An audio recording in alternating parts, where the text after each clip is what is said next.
Merci beaucoup Amine, merci également à Jean-Pierre et à Archives de m'avoir invité ici à Biarritz.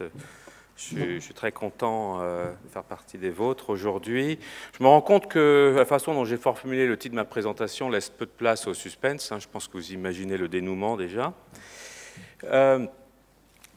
Voilà. Donc, mes liens d'intérêt avec à peu près toutes les firmes pharmaceutiques françaises qui s'occupent des problèmes d'alcool et de tabac.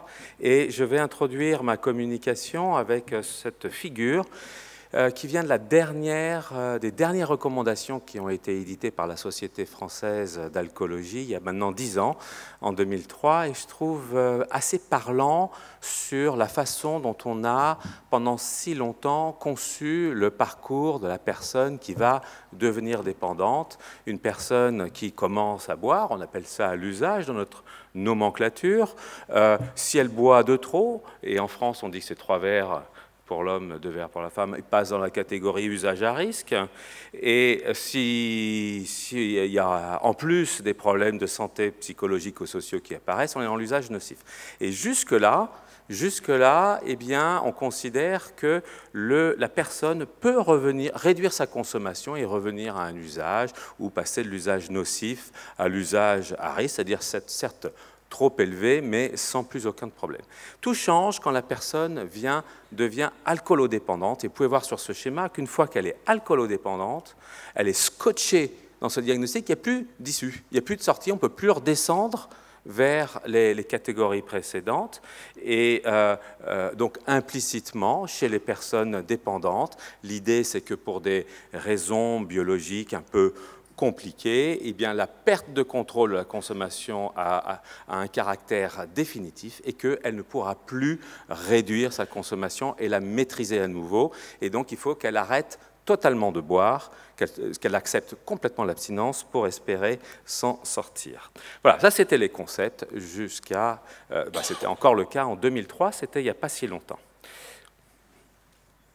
Voilà. Et parallèlement, pour les personnes qui ne sont pas dépendantes, des seuils d'origine plutôt obscure ont été proposés en France, comme je vous le disais tout à l'heure, pas plus de 3 verres pour l'homme, 2 verres pour la femme. Et l'idée, c'est, écoutez, si vous buvez plus que ça, réduisez votre consommation en dessous de ce seuil. Puis c'est pas très clair, en dessous de ce seuil, pas très clair, là il n'y a pas de risque, ou alors il y a peu de risque, en tout cas le risque est raisonnable. Alors, cette notion de consommation d'alcool à faible risque, sans risque, petit risque, c'est pas du tout évident. Ça paraît peut-être évident pour vous, mais si on regarde bien, c'est pas du tout évident, parce que si on regarde le tabac, par exemple, qui est souvent comparé à l'alcool, il n'y a pas de notion de tabagisme à faible risque, il n'y a pas de notion, écoutez, vous pouvez fumer jusqu'à 3 cigarettes pour l'homme, 2 cigarettes pour la femme, au-delà, c'est pas raisonnable, diminuer votre consommation de tabac. Vous n'avez jamais entendu ça. Normalement, vous ne devriez pas avoir entendu ça.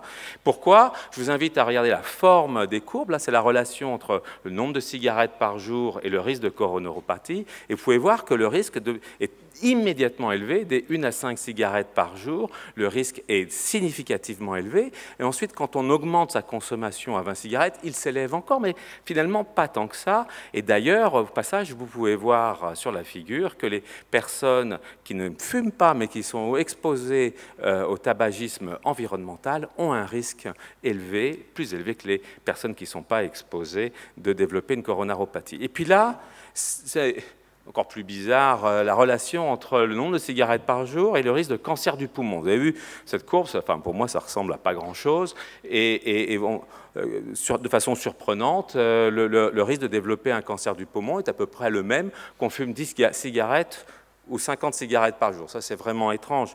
En revanche, si on regarde la relation entre la durée de la consommation de tabac et le risque de cancer du poumon, il y a une relation extrêmement forte. D'où le message de santé publique pour le tabac: arrêtez de fumer le plus tôt possible et arrêtez de fumer pour de bon, plus une seule cigarette. C'est très clair. Pour l'alcool, pourquoi c'est différent? Et là, c'est encore la question de la forme de la courbe. Ici, vous avez la relation entre la consommation d'alcool ici en grammes par jour et le risque de mortalité toute cause. Et vous voyez qu'on a une relation exponentielle. Exponentielle, elle a été calculée par exemple par Jürgen Rehm de Toronto, que si une personne réduit sa consommation de 36 grammes par jour. Bon, c'est 3 verres par jour. S'il part d'une consommation de 90 grammes par jour, il a un bénéfice en termes de gain de survie, un bénéfice en termes de mortalité, de réduction de la mortalité colossal, alors que si une personne qui buvait au départ 60 grammes d'alcool par jour, qui réduit du même montant 3 verres, eh bien, il y a encore un bénéfice pour la santé, mais beaucoup, beaucoup moins important. Ce qui fait que l'idée, c'est que ça nous invite à nous préoccuper en priorité des très gros buveurs et d'accepter l'idée qu'une réduction de la consommation, même modeste, va avoir un impact colossal sur la santé et sur la mortalité. En revanche, s'acharner sur les personnes qui sont dans cette zone ici pour les faire réduire leur consommation, sur le plan du gain en termes de santé publique, c'est beaucoup moins clair. Et ce qui est assez remarquable, et c'est extrêmement rare en alcoolologie qu'on ait des études où l'outcome, le critère du jugement est la mortalité, c'est extrêmement rare, c'est vraiment le critère le plus dur qu'il puisse y avoir. Eh bien, cette méta-analyse a montré que les interventions brèves, quelque chose d'aussi simple que des interventions brèves qui visent à la réduction de la consommation et non pas à l'abstinence, a un impact significatif sur la mortalité. Alors, il y a également un impact sur la qualité de vie. Ici, c'est une étude qui a été faite par une collègue de Chuck O'Brien, qui va parler juste après moi, et avec la naltrexone injectable, peu importe, l'idée c'est que dans cette étude, on a pu montrer une corrélation significative entre l'intensité de la réduction de la consommation et le gain en qualité de vie, l'amélioration de la qualité de vie dans tous les domaines de qualité de vie explorés par l'échelle SF36. Et enfin, pour la qualité de vie encore, intéressant de regarder des résultats qui viennent de la NESARC, cette très vaste enquête épidémiologique américaine. Et là, l'auteur Deborah Dawson a sélectionné pour la vague 1, pour la baseline si vous voulez, que des personnes dépendantes à l'alcool au moment du premier entretien qu'ils ont pu avoir, et à regarder comment ces personnes ont évolué sur le plan de leur dépendance alcoolique. Ils sont restés dépendants en bleu ou ils sont rentrés en rémission soit complètement abstinents, c'est en vert, soit tout en continuant à boire en rouge. Et regardez comment ont évolué la qualité de vie. 2 composantes. Pour la composante physique, il faut d'abord voir qu'en ligne de base, elle n'était pas altérée. Elle était supérieure à 50, la moyenne c'est 50, elle n'était pas altérée. Et puis elle s'est dégradée avec les années, sur 3 ans, dans tous les groupes, peut-être un effet de l'âge. En revanche, sur la composante mentale de cette échelle SF12 de qualité de vie, les personnes qui ont continué dans leur dépendance ont eu une dégradation de leur qualité de vie composante mentale, alors que ceux qui sont en rémission, qui se sont mis en rémission tout en continuant à boire ou en étant abstinents, ont eu une amélioration de la composante mentale de leur qualité de vie et une amélioration particulièrement importante dans le groupe des personnes non abstinentes, en rémission, mais qui continuent à boire. Bon, à la fin, les 2 groupes de rémission, qu'ils boivent ou qu'ils ne boivent plus, se retrouvent au même niveau. Alors, jusque-là, j'ai voulu vous montrer qu'une réduction de la consommation, y compris et surtout chez des personnes dépendantes, c'est un impact extrêmement important en termes de mortalité, donc c'est du dur, en termes de qualité de vie, c'est ce qui compte finalement le plus probablement pour nos patients et peut-être pour nous également. Et le dernier point que je voulais aborder là, c'est que contrairement à ce qu'on a longtemps dit, chez les personnes dépendantes, c'est possible. Alors, j'anticipe un tout petit peu sur l'exposé que Karl Mann va faire tout à l'heure, mais je vous invite à ne regarder que le haut de la courbe, le bras placebo, le bras de nalméphène, Karl en parlera tout à l'heure, pour vous montrer que chez des personnes dépendantes de l'alcool, qui ne reçoivent pas de traitement pharmacologique proprement parlé, ils sont sous placebo, ils ont une intervention psychothérapique plutôt minimale qui s'appelle Brenda, une intervention qui a été développée par l'équipe de Chuck O'Brien, et vous pouvez voir que ces personnes réduisent de façon importante leur consommation et que cette réduction se maintient dans le temps. Ici, vous avez les études qui se terminent à 6 mois et cette réduction se maintient sur les 6 mois. Et sans doute, Karl vous montrera également une étude qui se prolonge sur 1 an et vous verrez la même chose. La réduction se maintient avec ou sans traitement sur une année entière. Voilà, et puis tout ça parce que dans la vraie vie, nos patients, les patients qui viennent nous voir pour un problème d'alcool, ne sont pas tous, y compris quand ils sont dépendants, ne sont pas tous prêts à s'engager dans l'abstinence, contrairement à ce qu'on a appris à faire avec eux pendant des années. Il y a plusieurs études, ici une étude britannique et une étude canadienne qui montrent que la moitié des patients qui viennent en centre de soins acceptent l'abstinence, d'autres ne l'acceptent pas et souhaitent la réduction de la consommation. Dans mon expérience personnelle, la partie des personnes qui ne souhaitent pas l'abstinence mais la réduction de la consommation ne fait qu'augmenter, c'est la grande majorité des nouveaux patients que je reçois aujourd'hui. Imaginons, si vous le voulez bien, c'est fictif bien entendu, que j'ai des graves problèmes avec l'alcool. Ça fait des années que je bois de trop, de plus en plus, et ça finit par atteindre régulièrement, à avoir un impact sur mon caractère, mon humeur, mon comportement. À la maison, je suis fréquemment trop agressif. Ça fait plusieurs fois que ma femme me dit qu'il faut absolument que ça cesse, autrement elle ne pourra plus continuer avec moi. Mes enfants, c'est simple, ils ne veulent plus me parler. Au boulot, je n'ai plus la performance que j'avais. Régulièrement, lundi matin, je ne suis pas capable de me présenter au travail. Ça ne va pas, j'ai une forte pression sur moi. Je vais vers un centre de soins pour obtenir de l'aide. Et je rencontre ce thérapeute charmant, ou cette thérapeute charmante qui m'écoute, qui écoute toute mon histoire et à la fin me dit, écoutez, monsieur Aubin, votre problème d'alcool a évolué tellement que vous êtes devenu dépendant. Vous avez perdu la capacité de contrôler votre consommation et cette perte de contrôle est définitive. Malheureusement, vous n'avez pas d'autre solution que d'arrêter totalement de boire. Toute tentative de consommation modérée serait vouée à l'échec. On dit ça, donc moi ce que je vous propose, c'est un programme orienté vers l'abstinence stricte, totale, et puis il faut considérer que ça va durer comme ça toute la vie. Oh là là, écoutez, cette personne, elle n'a pas du tout compris mon problème. Mon problème à moi, ce n'est pas que je bois. Mon problème à moi, c'est que je bois de trop. Moi, je vis dans un pays où ce n'est pas possible de ne pas boire. Enfin, je suis toujours ce patient fictif qui parle, hein. Je vous assure. Remarquez, c'est malgré tout vrai pour moi. Je ne suis pas prêt à arrêter de boire. Et il y a un apéro avec des amis, avec des collègues, être à l'eau, je ne peux pas. Il y a un bon vin à table, et moi, rester à la San Pellegrino, ce n'est pas possible, je ne peux pas. Dans le pays, le milieu culturel dans lequel je vis, je ne peux pas accepter ça. Donc moi, ce que je voudrais, c'est qu'elle m'aide à boire moins raisonnablement et je n'ai plus tous ces problèmes au boulot, à la maison et avec les amis.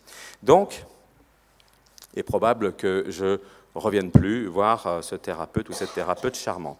Et c'est tout le problème. Ici, vous avez le taux de personnes, pourcentage de personnes qui sont en soins dans une année donnée, à droite, pour les problèmes d'alcool. En Europe, 8% seulement des personnes qui ont un problème d'alcool sont en soins, alors que c'est 26% pour les troubles anxieux, 37% pour les troubles de l'humeur, 8% pour l'alcool. Mais ça doit nous interpeller. Qu'est-ce qui se passe ? Est-ce que l'offre de soins est en phase avec les besoins ressentis par les patients? C'est quand même une question qu'à un moment donné, il faut explorer complètement. Si on regarde ces données qui viennent des États-Unis, hein, c'est un pays quand même assez différent, et qu'on interroge des personnes qui eux-mêmes estiment qu'ils auraient besoin de soins pour leurs problèmes d'alcool, mais ne sont pas en soins, on leur demande pourquoi. La première raison, c'est que je ne suis pas prêt à arrêter de boire. La deuxième, c'est trop cher, ça c'est pas un problème normalement qu'on devrait avoir en France, mais la troisième, c'est la stigmatisation sociale. Et si vous connaissez les États-Unis, vous savez que cette stigmatisation sociale, parce qu'on ne boit pas, elle est moins forte, je pense, aux États-Unis qu'elle l'est en France. C'est très stigmatisant. Je ne bois pas, il y a l'apéro, il y a le champagne, il y a le nouvel an, je suis toujours à l'eau. C'est quand même écrit là, en gros, ce gars, il est alcoolique. C'est assez difficile à assumer et c'est vraiment un gros travail de coming out. Alors, si cette thérapeute que j'avais vue m'avait dit, écoutez, il y a plusieurs possibilités, je ne vous cache pas que le mieux de mon point de vue, le plus sûr, ce serait d'arrêter complètement de boire. Mais si vous n'êtes pas prêt à arrêter de boire, eh bien, écoutez, on peut s'engager, on peut essayer ensemble de réduire. Moi, de mon côté, je m'engage à faire de mon possible pour vous aider et on verra bien. Et c'est ça qui est important. Donc, il y a de bonnes chances que, du coup, j'accepte de rentrer en traitement. Et en effet, c'est ça qui est important. Dans cette étude canadienne, à l'entrée dans le programme, à l'évaluation initiale, la moitié des patients ont choisi un programme orienté vers l'abstinence et l'autre un programme orienté vers la réduction de la consommation modérée. Ce qui est vraiment très intéressant, c'est que quand on réévalue la situation 4 semaines plus tard, les cartes ont été pas mal rebattues. 49% des personnes qui choisissaient initialement la modération finalement ont changé d'avis et sont allés vers l'abstinence, et inversement, une partie de ceux qui avaient envisagé l'abstinence ont glissé vers la modération. Donc l'important, c'est de commencer quelque chose, on est en route, le patient est confiant sur le fait qu'on respecte son point de vue et finalement va adapter ses objectifs à ce qu'il est capable de faire et à ce qu'on est capable de lui apporter. Finalement, ça nous amène à nous poser la question que vous connaissez bien, qui a été surtout posée par les bouquins publiés par Miller et Rolnick sur l'entretien motivationnel. Qui est au centre? Qu'est-ce qui est au centre du traitement? Est-ce que c'est moi le thérapeute avec mon point de vue, mon avis, mon expérience, c'est moi qui décide de tout? Est-ce que c'est le centre de soins qui a sa façon de voir, qui a son programme thérapeutique et c'est finalement ça qui va conditionner tous les aspects du traitement? Est-ce que c'est le règlement institutionnel? Est-ce que c'est la théorie thérapeutique ou la théorie physiopathologique qui va guider le soin? Ou est-ce que c'est le patient, le point de vue du patient? Et vous savez que l'entretien motivationnel, les fondements de l'entretien motivationnel stipulent qu'on travaillera beaucoup mieux si on met le patient au centre du processus, si on a une thérapie centrée sur le patient. Dans cette étude, les patients alcoolodépendants étaient randomisés pour recevoir un traitement orienté vers l'abstinence ou un traitement orienté vers la modération. Vous voyez, les différences en termes de succès à 12 mois n'étaient pas tellement différentes. En revanche, si la randomisation a fait que les patients ont reçu un traitement qui correspondait à leurs préférences personnelles, les résultats étaient fortement améliorés, alors que si la randomisation a fait qu'ils ont reçu un traitement qui ne correspondait pas à leurs préférences personnelles, à ce moment-là, les résultats étaient très altérés. Donc, ce que je veux montrer là, vous l'avez compris, c'est qu'il y a une valeur ajoutée très importante de prendre en compte la vie du patient, les choix du patient finalement dans le type de programme thérapeutique et d'objectifs thérapeutiques qu'on va suivre avec le patient. Finalement, avec le temps, les choses ont évolué et les recommandations les plus récentes, que ce soit celle de l'Agence européenne du médicament, que ce soit celle du NIAAA, l'INSERM américain, et que ce soit notamment les plus récentes, celles du NICE de Grande-Bretagne, sur la prise en charge du problème d'alcool, reconnaissent que chez la personne alcoolodépendante, la réduction de la consommation est une alternative possible à l'abstinence. Quant à la France, eh bien, on en est toujours avec nos recommandations qui ont un petit peu plus de 10 ans et qui ne posent même pas la question et posent comme un principe, c'est pour ça que je parlais de dogme, un principe qui n'a pas à être justifié, que l'abstinence, à l'évidence, est ce qu'il faut suivre pour les personnes dépendantes. Donc, en France actuellement, la Société française d'alcoolologie a entrepris de refaire ses recommandations pour la pratique clinique sur le dépistage, diagnostic et traitement des troubles liés à l'utilisation de l'alcool avec 2 partenaires très importants pour nous, l'AMPA, pour ceux qui connaissent, et notamment l'European Federation of Addiction Societies, dont le président est Karl Mann, qui participe de façon très importante à ce travail, puisque Karl Mann co-préside avec moi le groupe de travail sur ces recommandations. Je ne peux pas, on vient juste de commencer le travail, on est en cours de rédaction, je ne peux pas préjuger vraiment de ce que va accoucher ce groupe de travail et les recommandations qui vont être faites, mais je n'imagine pas qu'on continue, comme c'était le cas il y a un peu plus de 10 ans, de dire sans discuter l'abstinence est la seule voie possible chez les personnes alcoolodépendantes. C'est important que nos recommandations évoluent avec le temps. Juste pour terminer, je trouve que c'est assez intéressant de citer une partie des recommandations du NICE, édité en 2011 en Grande-Bretagne, et qui dit la chose suivante. Pour les patients qui ont une consommation nocive ou une dépendance modérée, alors sans comorbidité significative, et si le soutien social est présent, on peut directement envisager l'objectif de consommation modérée, sauf si le patient demande l'abstinence ou s'il y a d'autres bonnes raisons de ne pas suivre la consommation modérée. Et pour les personnes plus sévères, soit qui ont une dépendance sévère, soit qui ont une comorbidité psychiatrique somatique vraiment significative, mais qui ne veulent pas l'abstinence, eh bien, on va envisager un programme de réduction des dommages, c'est-à-dire de réduction de la consommation, en gardant en tête que, compte tenu de la sévérité du trouble, compte tenu des comorbidités, ce serait bien qu'à terme, la personne évolue vers l'abstinence. Mais on peut suivre la consommation modérée comme objectif. Voilà, donc pour résumer cette présentation, j'ai voulu vous montrer que la réduction de la consommation avait un impact vraiment important sur la réduction de la mortalité, d'autant plus importante que la personne est un gros buveur au départ. Il y a une amélioration significative de la qualité de vie. Ne pas oublier qu'au moins la moitié de nos patients, quand ils viennent nous voir, ne sont pas prêts à s'engager dans l'abstinence, que la plupart des personnes en souffrance ne viennent même pas nous voir, et une des raisons, c'est qu'ils pensent qu'on va leur proposer l'abstinence, et déjà ça les bloque complètement. L'intérêt, j'essaie de vous parler très brièvement de l'intérêt d'adopter, je suis sûr que c'est le cas pour tout le monde ici, une démarche centrée sur le patient, et que finalement les recommandations les plus récentes reconnaissent la possibilité chez la personne alcoolodépendante de suivre l'objectif de réduction de la consommation, soit comme un objectif ultime, il est réussi, c'est très bien, on s'y colle et puis on va essayer de durer comme ça, soit quand il y a vraiment des problèmes très sévères, comme une étape vers l'abstinence. Je vous remercie.